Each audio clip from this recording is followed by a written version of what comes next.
listening to East County Magazine's Bookshelf. We interview creative minds and share their ideas. Here's your host, Anat Tour. Welcome to East County Magazine Bookshelf. Today, it is my honor to introduce to you Cherie Kerr, award-winning filmmaker, director, producer, and author. She's the founding member of the renowned LA Groundlings and founder of the Orange County Crazies. Her indie mockumentary film, The Show Can't Go On, received numerous nominations and 9 wins at film festivals, including Best Feature Film and Best Director. Beyond filmmaking, Kerr is an accomplished author and comedy writer. Today, we will be talking about her award-winning book, Charlie's Notes. Cherie, I'm so excited to talk to you and to have you here on the show. Thank you so much. It's an honor to be here, Annette. Thank you. So I absolutely loved this book, and I have a few questions for you. Okay. Can you tell us more about the inspiration behind Charlie's Notes and what motivated you to write this memoir about your father?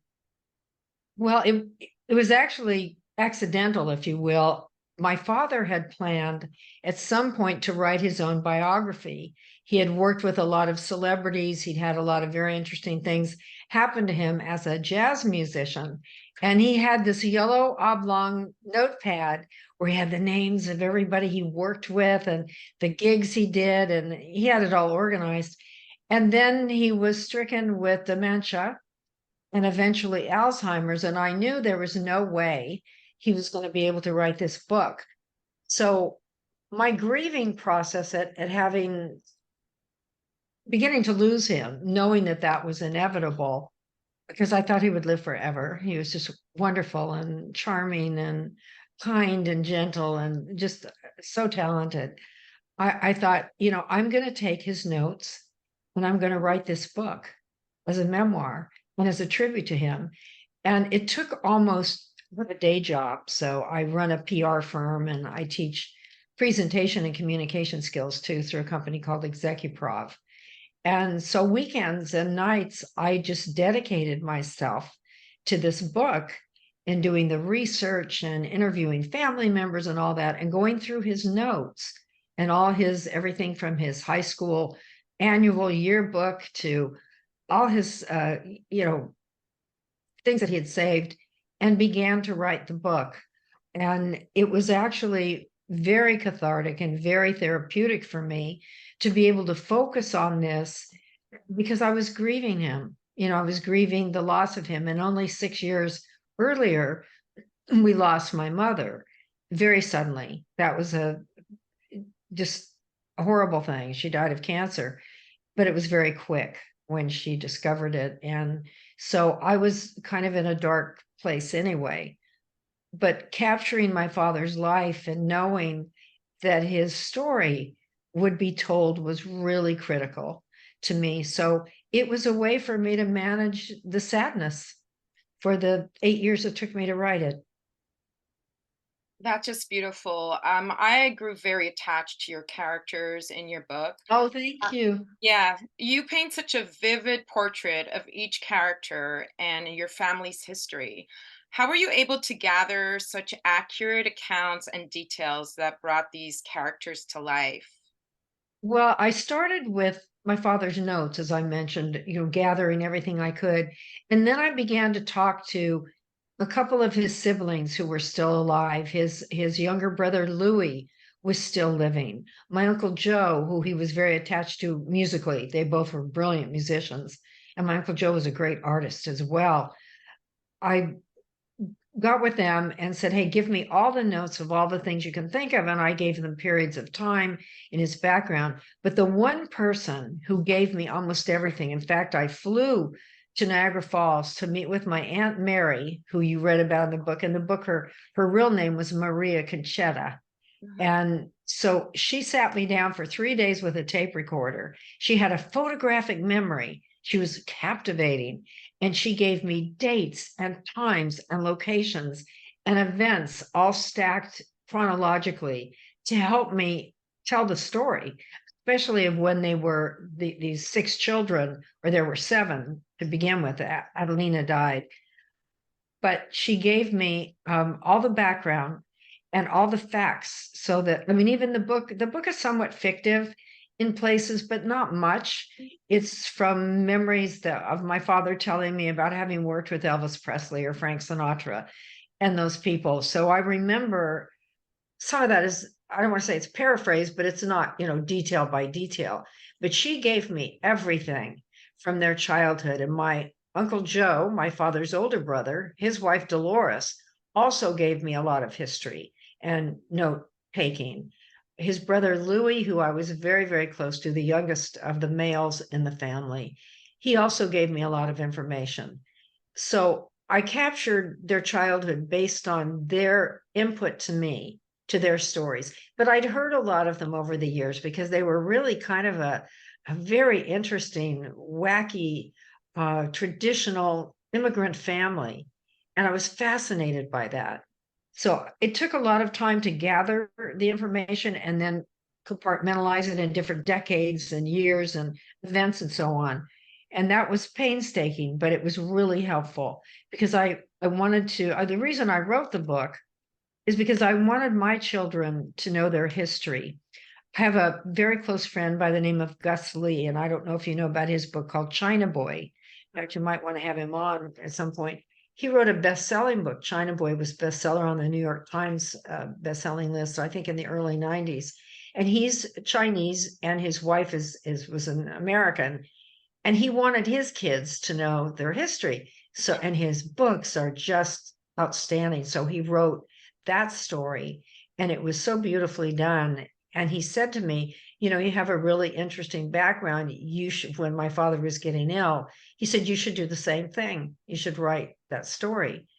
And I thought, yeah, I want my kids and my grandkids and their kids to know where they came from and what it was like to grow up in that house. And I really felt like I was there, at the time as I was working on it. So that was a big influence. Gus Lee is a brilliant, prominent author and dear friend, and he did that. And it's a beautiful book. So I wanted to do something other. I've written all kinds of styles of writing, lyrics and sketches and stand-up comedy routines, and a lot of comedy mostly, and other books, business books for presentation and communication. But this was sort of like my dessert or my hobby or my go-to, to be alone and to enter that world and to capture it was difficult.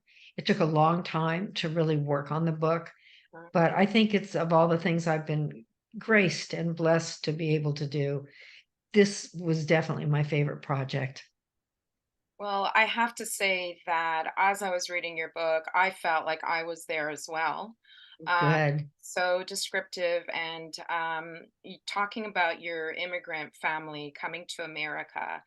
Your book touches on your Italian heritage and your father's connection to the jazz revolution.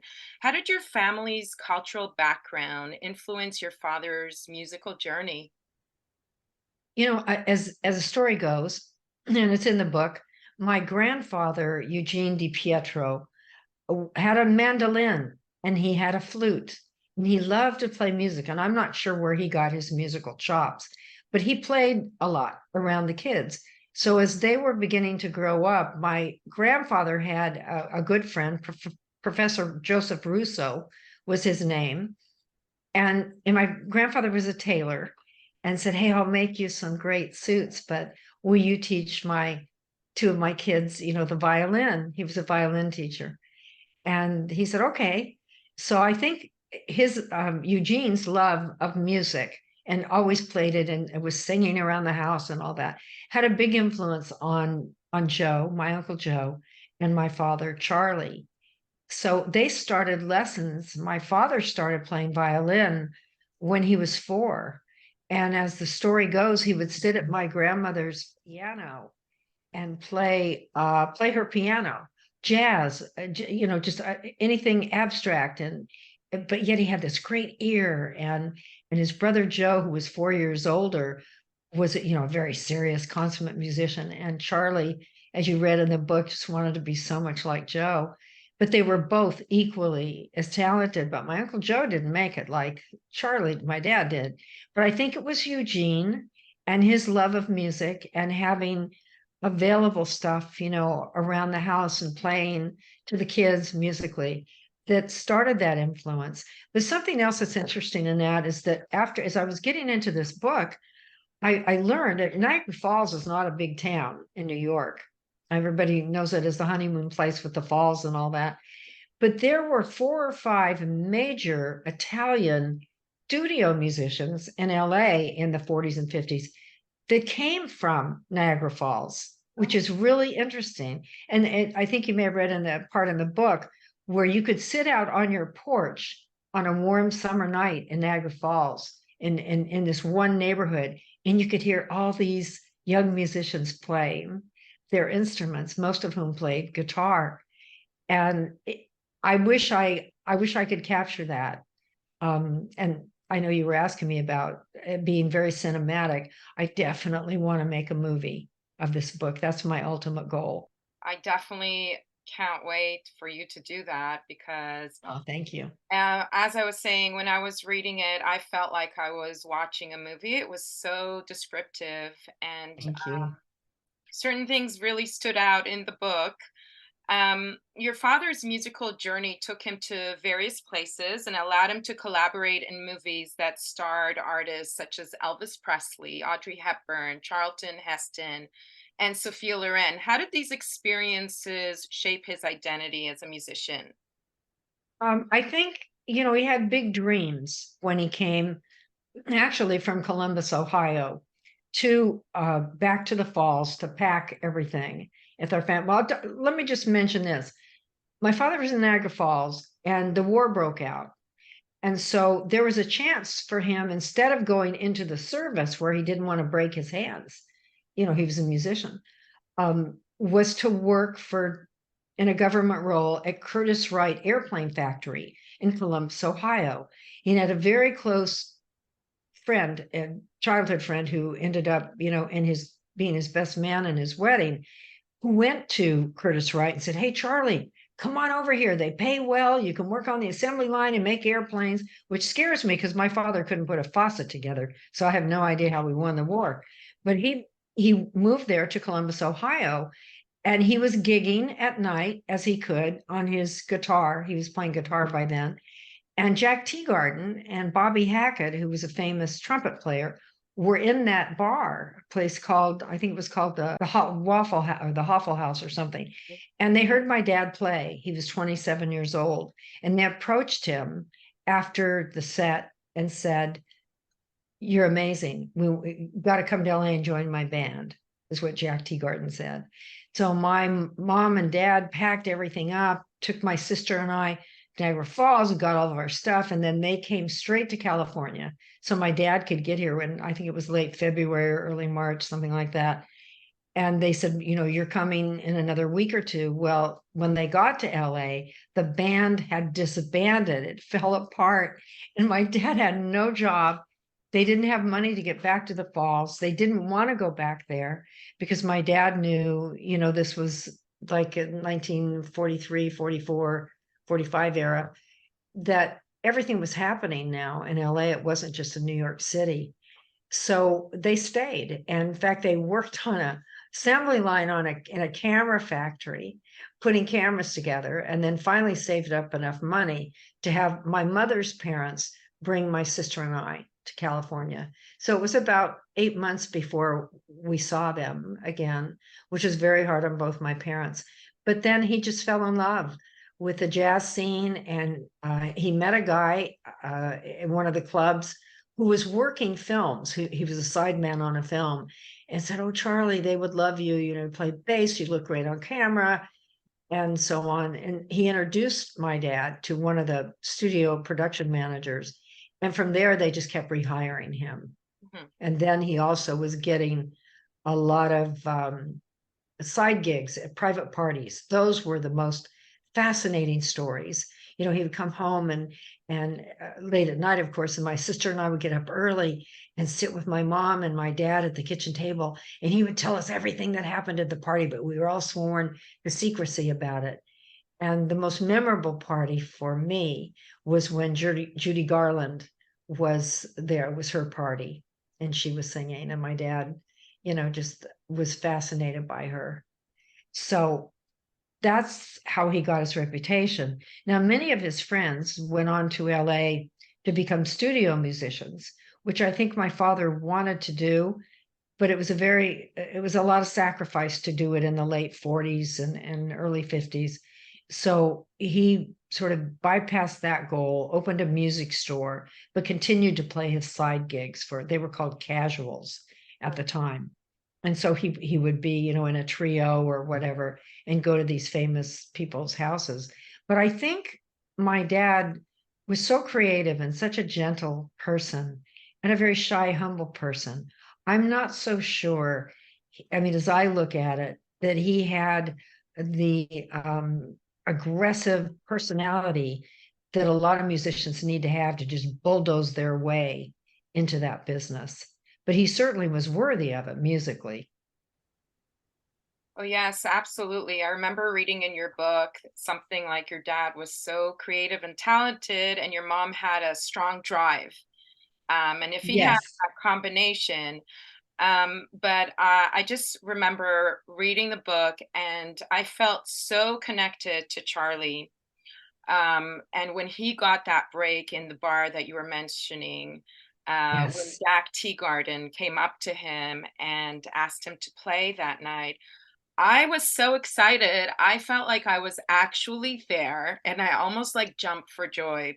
Uh, um, Oh, so, thank and then you. also, as you mentioned, when he got to LA and the band broke apart, I'm just curious, how did he feel? I mean, I'm sure it was shattering, but was this a moment in your dad's life that he often talked about? He didn't talk a lot about it, but I think, honestly, if I could be objective about him as a character, if you will, not just my precious father, I think he carried that disappointment for a long time because he had aspirations as a teenager and a lot of accolades from people in the community about his work. And my uncle, his brother as well. And I think that break was like a big Hollywood moment. And they did a big story in the Niagara Gazette about Charlie going to Hollywood and all. And I think he had his eye on that and really believed that that was going to happen, and it didn't happen in the way that he had hoped. And and then when my parents opened for Les Brown in his Band of Renown, which was very famous and popular at that time. And I think and he Les Brown asked my folks to go on the road with him. He had a big band, a great big band. And as you know in the book, they drove around so that Heather, my sister, and I wouldn't see them crying because they had to turn it down. They weren't going to leave us again. Mhm. So I think he always longed for that, but yet he would always tell me, so long as I can do my art, whatever it is or wherever it is, I'm happy. And I really think he was. He just loved to play, but he certainly was worthy of being up there with a lot of great musicians. But after that, he didn't get the breaks that a lot of other people get. Mhm. And I think that's what makes the book so poignant to me. I think we read a lot of books about biographies of famous people and this jazz musician growing up in this ghetto or this community and not having parents around, or, all these great stories that you read about. Louis Armstrong being one of them, a lot of other players. But my father was an ordinary person and an ordinary musician who just happened to be brilliantly gifted, but yet didn't make the big time. And I think that makes it even a better story. He had a great life and he was able to play up until his memory wouldn't connect him with the music anymore. But I think he was a great success in that, in that way. But to me, the book was not about, oh, here's another famous person and let's tell their story. No, here's an ordinary person who had, in many ways, an extraordinary life. And in other ways, didn't catch that boat. I should have. Well, while I was reading the book, I thought stumbled upon an important message. Is when Charlie was young and he was so proud when he played so well. And Russo, as you mentioned, the music Yes. teacher stated to him, but something to the fact where, what do you want to be when you're older? And he said, I just want to be famous. And Russo said to him, no, not famous.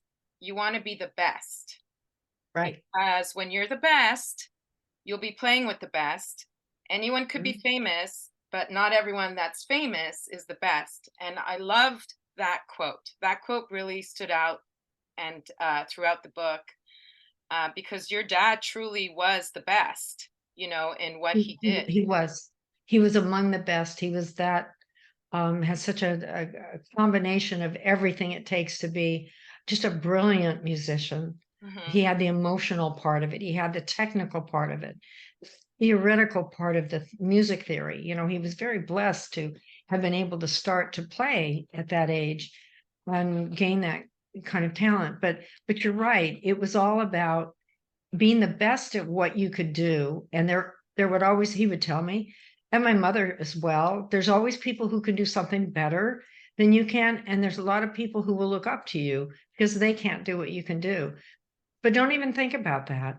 Just think about you having a lot of integrity in your work, whatever it is, and always do your best performance, whether you're ironing a t-shirt or you're directing a show.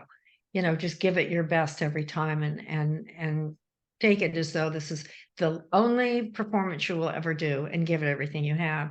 And I think we sort of grew up with that theory. My sister and I both, our parents were extraordinary people. They really were. They had come both from, as you know in the book, very humble and meager beginnings, and worked very hard to get to where they were, just in life, not a lot of fame, not a lot of money, Hmm. but just rich with the way they lived and loved. It was really remarkable.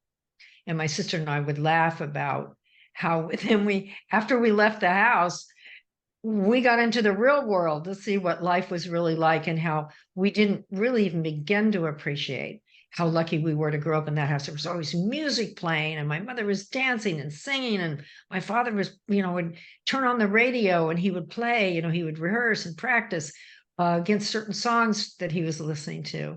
And I remember one of my favorite stories, I don't think it's in the book, was when I was sitting on the sofa. I don't think I was more than 4, maybe, or 5, because we had just moved to LA. And he was practicing on his bass a certain song.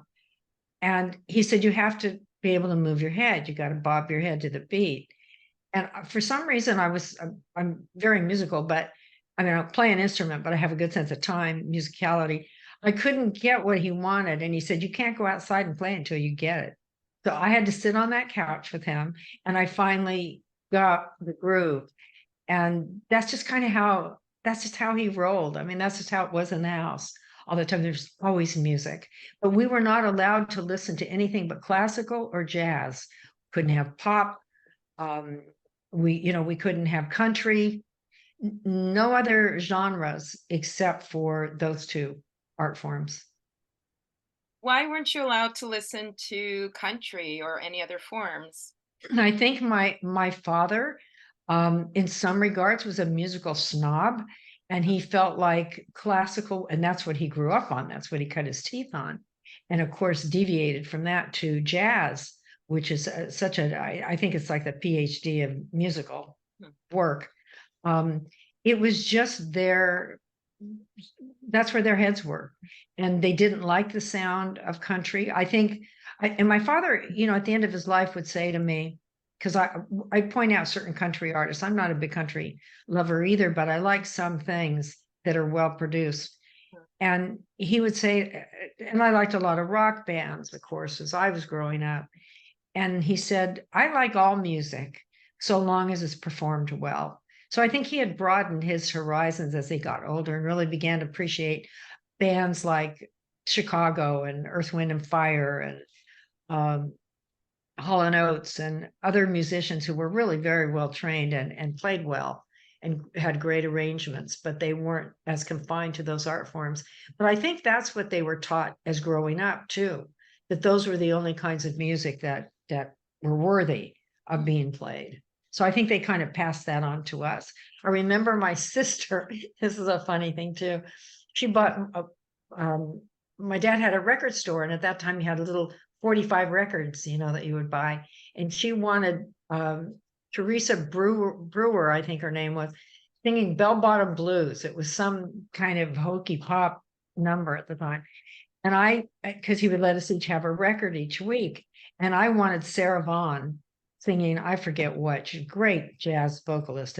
I don't know if you know her work, but she's incredible. And so my dad, I ended up on his favorite list for quite a while because Heather had the song that he couldn't stand. And she made sure she didn't play it when he was at home. She would only play it when he wasn't there. So we had some kind of silly rules, but I think my father was just a purist when it came to music, in those days. And as he got older, I think he began to appreciate a lot of the jazz influence in the rock bands and, bands like Chicago, like Earth, Wind and Fire, people who were, orchestrally, I don't even know if that's a word, very sound and very accomplished. Yes.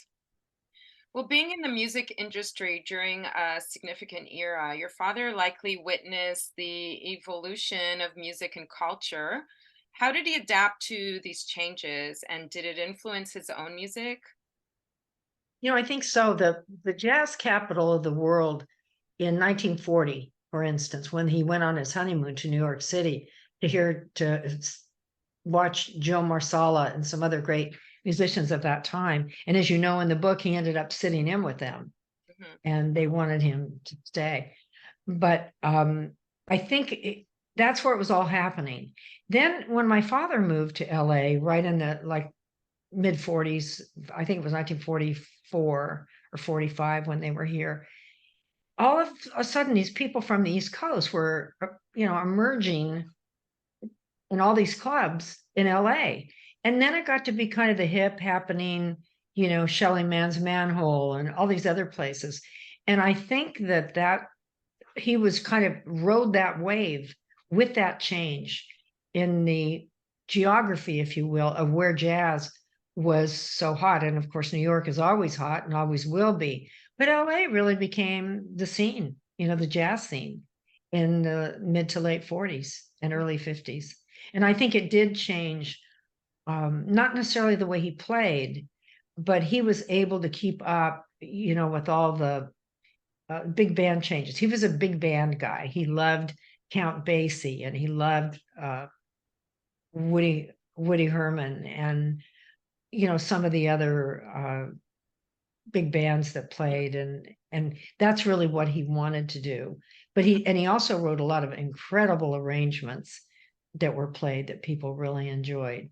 So his last gigs were at a bar near you called the Belly Up, I think it's in San Diego Beach, I think. area. Yeah, and he played with a band called the Gold Tones or something, and they were a big band, and they were all people who had been with big bands who got together to jam. I think it was every Sunday. So that he was kind of on the crest of riding with all these other musicians where the styles of music were changing. And in the book, you'll read where my father and my Uncle Joe would sneak the radio in their bedroom and turn on jazz that was playing in New Orleans and places like that on the radio, which my grandfather prohibited for a long time. It was only classical music in that house. And so they kind of knew the birth and growth of Louis Armstrong and some of the other musicians, that played and then emerged from there and then migrated to New York and then ultimately in LA. So he seemed to be on that same surfboard, with a lot of the people who were also going through those cultural musical changes. And he was lucky to be in that era instead of behind it or in front of it where he wouldn't have experienced it. Yeah, it was definitely a beautiful era of music. Yeah. Your deep love and admiration for your father shine through in the book. I know you mentioned it was emotional, but how emotional was it capturing his life on paper? Um, did you have to take breaks, or were you able to go right through every page? No, first of all, as I wrote the book, every word, every page, I had music playing. I had jazz playing. I was listening to Diana Krall. I was listening to Bill Evans.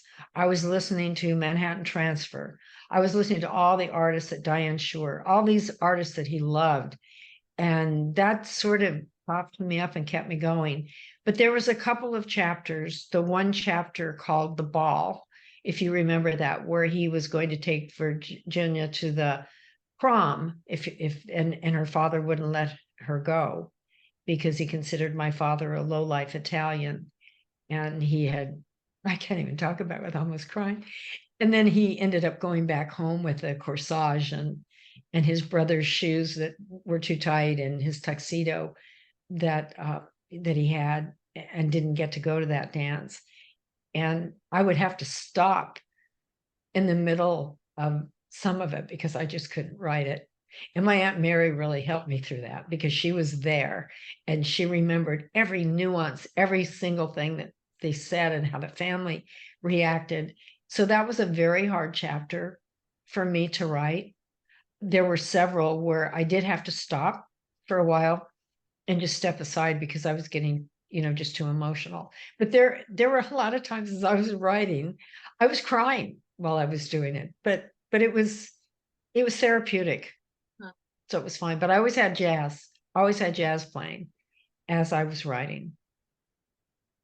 Well, it's absolutely amazing. I could feel that intensity on every page as I Oh, was reading. thank you. Did your father ever share any anecdotes or insights about working with Elvis or other famous artists that you like to share with your readers?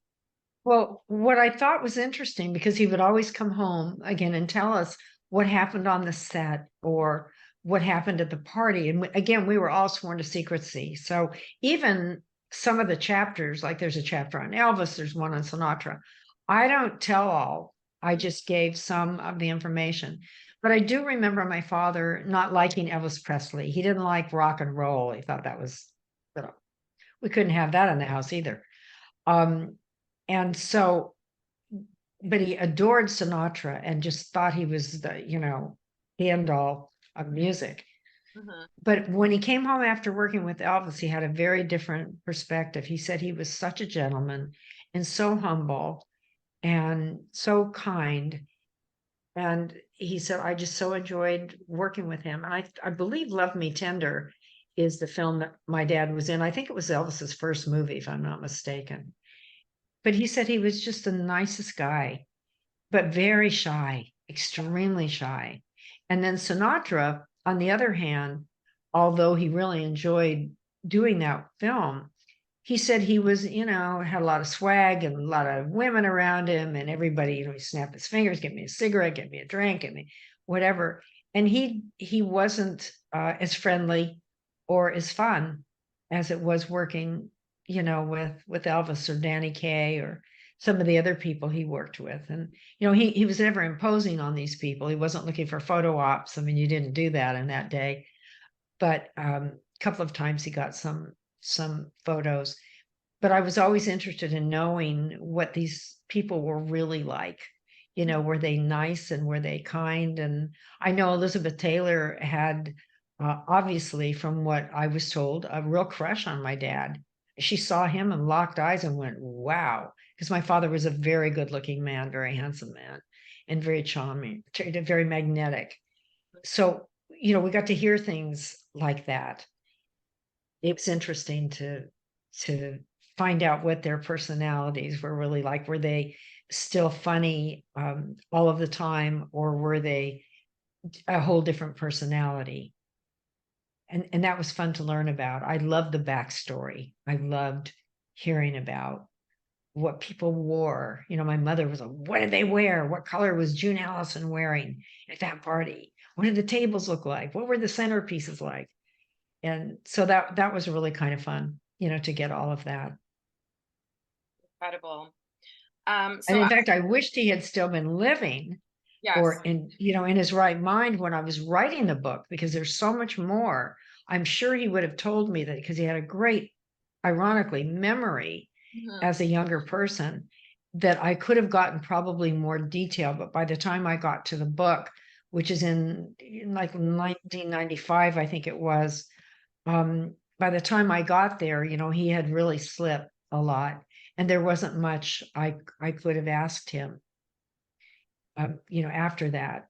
So I had to go by notes. I had to go by things that I recall them talking about, and just leave it at that. Describe it as best I could. Well, I'm sure he would be extremely proud. As I was reading the book, I couldn't help but sneak to the middle where you had a bunch of family photographs, and it Oh really yeah. added a personal touch to the narrative. Could you describe one or two of your favorite photos and the memories associated with them? I think one of my favorite photos is a photo of my dad on a bandstand sitting playing guitar with my mother with the microphone, because she ended up joining his band. It was Joe's band, my Uncle Joe's band, but my dad was in it. And then my mother ended up becoming the vocalist for the band. And it's a picture of her in the middle of a song while my father, was sitting in the background behind her playing. And that's a really special photo. I think the other one, there's a couple of family photos of him with his brothers when they were younger, and just looking at their meager backgrounds and are interesting. And another favorite photo of mine, I don't know why, but it is my grandfather Eugene had a tailor shop, as you know, and his brother, one surviving brother out of four brothers, ended up in the tailor shop with him. And they had so little money for that shop. They had really beautiful clothes hanging and all these ties and shirts, and you could see them, but the floor was dirt. They had no money for any kind of flooring for a long time. And my Aunt Mary would sweep that dirt and make it, look really nice and even and all that. So that was a really touching thing to me, to think. I don't know if a lot of people realize how lucky they are to be in this country, and how much they know about their grandparents or great grandparents, and what they suffered or what they went through to come here, just to be middle class people, if even that level, and the conditions that they lived in. I just had such reverence for the whole concept of immigrants coming here for a better life. It did change my perspective in many ways. I mean, I was never um, uh, any kind of a racist, or I never had any views of looking down on anybody, because we didn't have that. That's not how our house ever was, not how we were raised. But I just had a greater empathy for the struggle of day-to-day life of people who come here. And I always try to have a lot of compassion for anyone who's here and doesn't know the language, or doesn't have the means to Mm, live well, or doesn't have enough food to eat. mm. Those things really hit me hard when I was writing that book, and I began to be far more appreciative of what we have here in the United States of America. I absolutely agree with you. And I actually felt the same way as I was reading the book, how lucky we are right now, and how hard people coming to this country had to work, but how they had the hope of making it with hard work. Uh, Yeah. in your memoir, you beautifully describe your father's musical journey. Can you elaborate on how his musical career impacted your own life and perspective? Yeah, I think so. The bulk of my life has been in comedy, improv comedy, sketch comedy, and somewhat stand-up comedy. And I know that you have to have a great sense of time, a great musicality in your ear, to be able to do comedy. It's a heavily reliant on knowing exactly when to pause and where to hit the high notes and so on. And I could never play. I didn't have the aptitude to play a musical instrument, even though my father tried so hard to get me started me with a violin. And then the last attempt on his part was to bring home a tuba, because he thought I think Cherie will find that really fun. And I couldn't do that either. But I think in the process of just osmosis, by being around it and living it, his musicality and that of my mother as well had a big influence on how the timing of how I write my prose or my work, how I did my comedy and directed and all. It's a tremendous influence on not only my work ethic and my ethic in that in delivering that kind of work, but also just having a great ear to know what works and what doesn't work. And I really credit my dad for and my mother as well. She was a great musician. She was very talented. Mm. And I think that I was lucky to be in that house, to be around that atmosphere all the time, to pick that up, because I don't think some people have it innately, which I think is wonderful. But I think it was more the environment for me that I was able to pick up a sense of time, which is critical. That's a beautiful environment to grow up in, to have music and dancing. I mean, I just love listening to that. Um, and while we're talking about this, I know you spoke that this book may be out in a as a movie, and because I couldn't help be struck by the vivid imagery that made me feel like I was watching a movie. Are there any plans to making this into a movie or any type of series to bring it to a wider audience You know, I in the would future? love to do that. It requires that the problem I'm having, because I've made 4 films now, indie films, but they're all comedies and they didn't require a lot of stuff. Because this book would be a period piece, it would cost a lot of money to produce it. So I don't have the financing. I wish I did. And you've inspired me today to get back on that effort and try to find somebody who might really like the book to make it into a series for like a Netflix series or something like that, or to make it into a feature. And I would love to write the screenplay. I already have in mind how I would treat that, according to the book, and would love to direct the film as well. But it's a matter of financing. So I need several $1 million to make it happen. But I haven't given up on that. I just need to pay a little bit more attention to pursuing that. But I know it's not an easy thing to do. Not an easy thing, but I'm sure that's hopeful for a plan in the future. I hope so.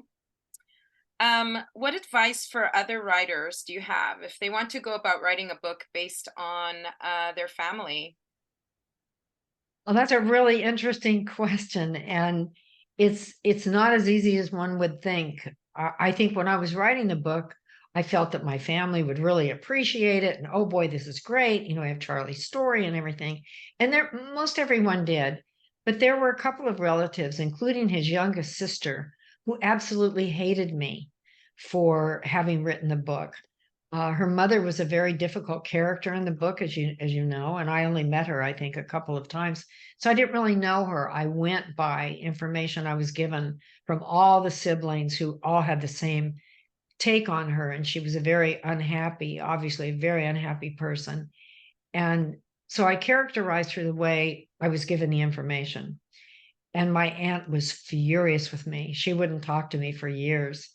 And she died of COVID just a couple of years ago. And we finally made peace before she left. But I certainly didn't write it to upset anybody. But people I know who have written memoirs about their families have had similar problems where they they wrote about a character the way that they thought they perceived it, or somebody gave them the information for it, but yet the person who was on the other end, a family member, stopped speaking to them. And I guess for some people it's just too personal. To me, I certainly didn't set out to upset or hurt anybody's feelings. I just wanted to tell my dad's story, and I wanted it to be as authentic and close to the truth, which it is, as it could be. So I think you have to be really careful. You have to assess that. Is it really worth it to write a book that might upset somebody in your family if you're including them as characters in the book? And some people don't care. And some people stop with the whole idea because they don't want to upset anybody. I'm sure your dad would be very, very proud of you. And And I don't know. I worry about that because my Aunt Ida was so angry with me, and yeah, I'm thinking, gosh, I would hope that he would be I happy with think the book, so. that I would have done that for him. Yeah, I was just gonna say when had finished the book and pretty much finished it, and within 3 weeks of me completing the book, he passed away. So I had to go back and rewrite the ending, to all the way through, him taking literally his last breath. So I think sometimes I wonder if it would have been okay to talk about that, or if it would have instead, made him uncomfortable. I don't know. I'm just glad I wrote it. I did it, and it's done well. It won some awards, and I'm hoping it'll go to a film because I think it's a wonderful story. I think it's an incredible story, and Oh, I'm thank you, so happy Annette. you Thank wrote you. it. And I want to say you can't please everyone. There's always going to be someone who won't be happy with it. But there are a lot of people who are happy with it. So I thank you, Cherie, for being on the show. I was deeply moved by your writing, and Oh, you thank truly you. are a Renaissance woman. The book is Charlie's Notes, and I can't wait to see this fantastic book made into a movie, allowing people to enjoy its rich cultural content. Well, thank you, Annette. And if there's anybody out there who wants to join me in producing the film, I'm all ears. So would love to be able to connect with them. So thank you for that opportunity and for mentioning that. I appreciate it. You're welcome.